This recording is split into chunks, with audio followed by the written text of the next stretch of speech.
I know there's mixed feelings across the board, across the whole of the Spurs fan base. But obviously, let's start with the outs, because don't get me wrong, I think it was a good window in the sense that we got the deadwood out that we've needed to get out for a very, very long time. So, Stel, I'll start with you first. What are your makings of obviously the people we got rid of? Sorry, I'd give it an 8 out of 10. I think we actually did really well. I think the players that we got out of the squad, we've done really well to get rid of that many players. I know a few, their contracts ended, so they were gone because contracts were up, Bale and Vinicius.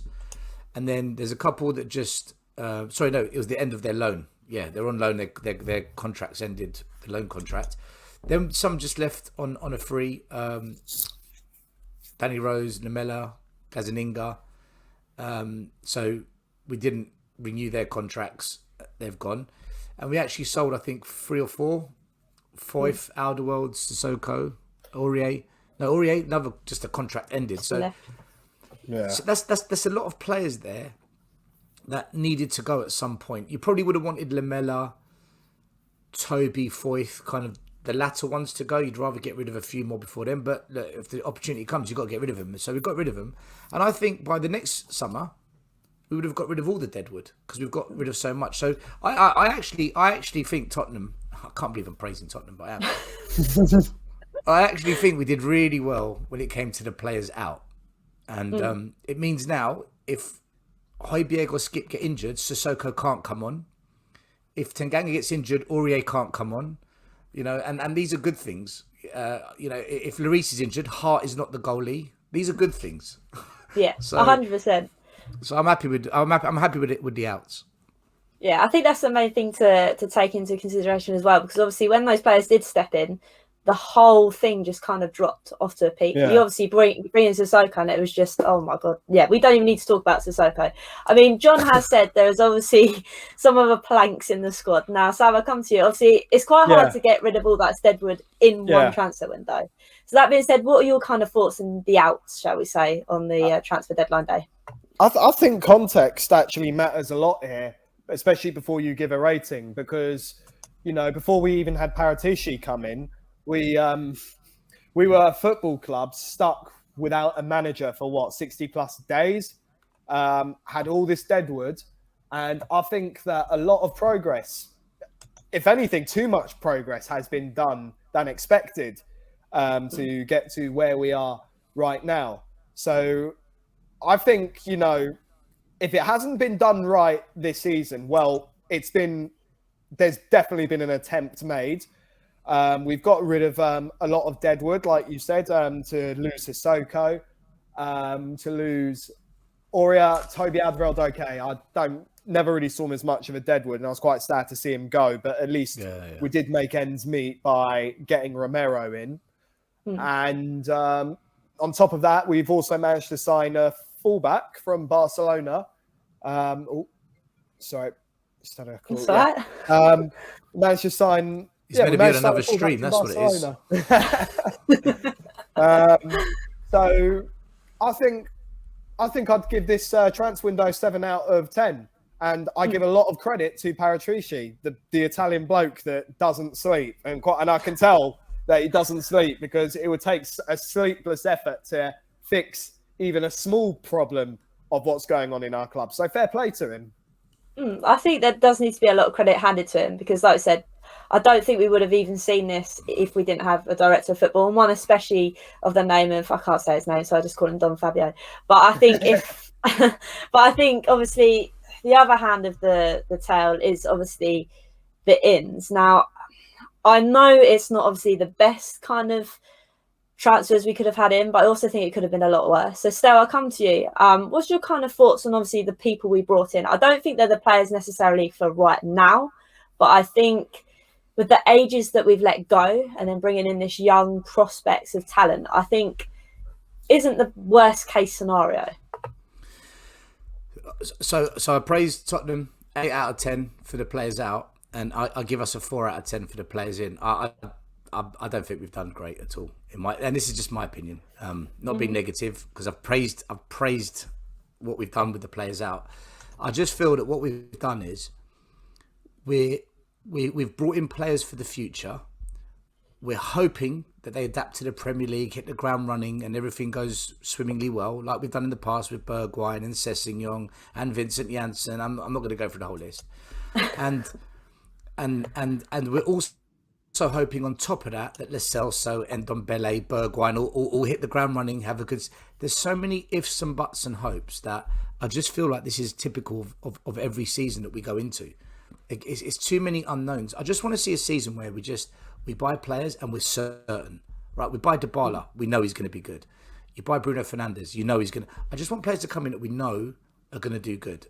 I know that doesn't always happen. There's always one that doesn't work out or something. But, I mean, if you look at it, the goalkeeper, Galini, he had a good season in Italy. He's Italy's number 2. But when he played for Aston Villa in the Premier League, he wasn't very good. It didn't last. They got rid of him. So I'm 50-50 with him.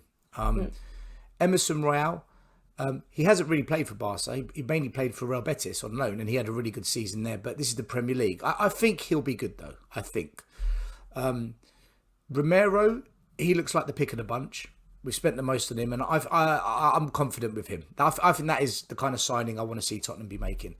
Sarr, I know a lot about Sarr because in youth football, my network of friends, coaches, they've been following him. He's a top player, Holly. He's a really, he's got the makings of a Yaya Toure. And for 18, he's a shit house, like brick house. He's brilliant. He's got it. He's got the whole package. But he's gone on loan. So that's great for a year's time. And then he's gonna have to come back and adjust.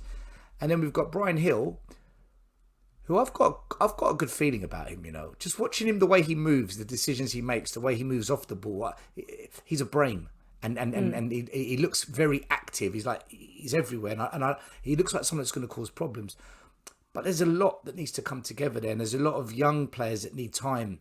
Plus with the additional young players in the squad like Tanganga and Rodon and Skip. And I just think that we needed a bit more certainty. If we'd bought a second striker, like a Danny Ings or a Jimenez, and we bought a creative mid, I would have said, what a top transfer window. That is absolutely sublime. So overall, I'd give it a 6. So 4 plus the 8 divided by 2 over 20. There you go, a bit of maths. I'll give it a 6. I'll give it a 6. I think we should have done more with the players in, and we're just hoping a bit too much on the existing players at the club to step it up, which today most of them haven't. So, but listen, I'm open-minded. It's Nuno's Tottenham. Let's see what he does. It is interesting still because, like you said, obviously I don't have the technical nous you have with like your contacts and things to know about these certain players. So it's quite interesting to see what you say about Sarr. But again, he's gone out on loan, so we've got to wait for him to come back. Technical nous, yeah, that's technical nice. Nous. There you go. You can have that one. it's called a phone call.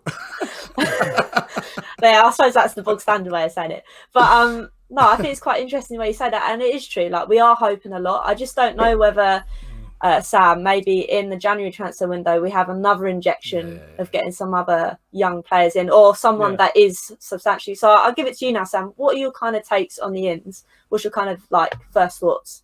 I do agree with Stelios that there could have been more done on that matter.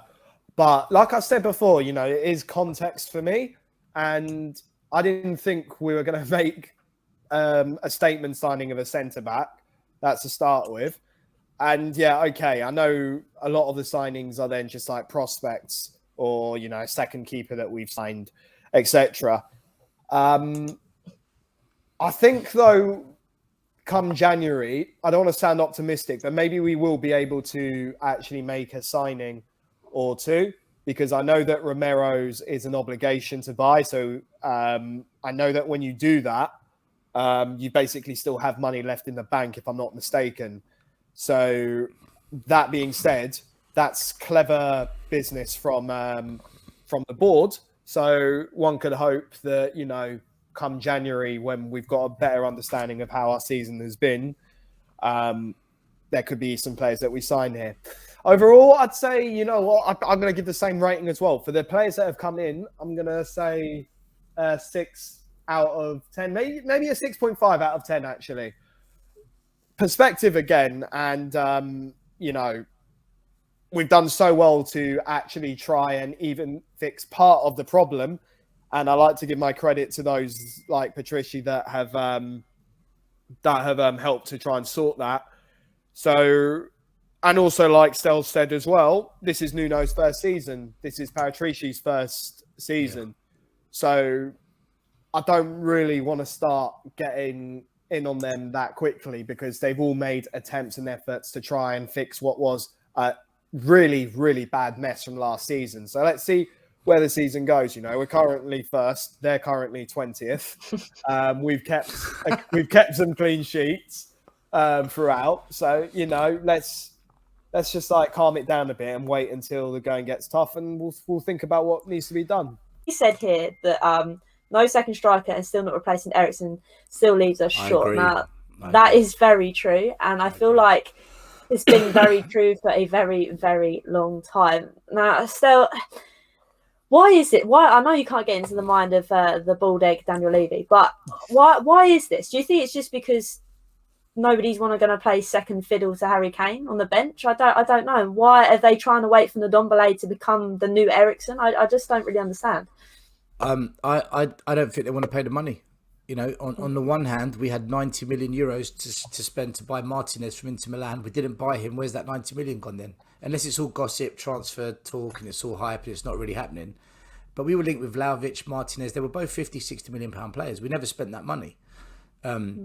This was after we bought Romero. So I just think they don't want to spend the money. I think that's what it comes down to. To get a top striker, you know, you're looking at least 50, 60 million. Unless you buy someone who's older, you can get a bit more. You get the price down. Like Danny Ings, I think would he go for 25, 30 million to Aston Villa, something like that? Who, Danny Ings? Yeah.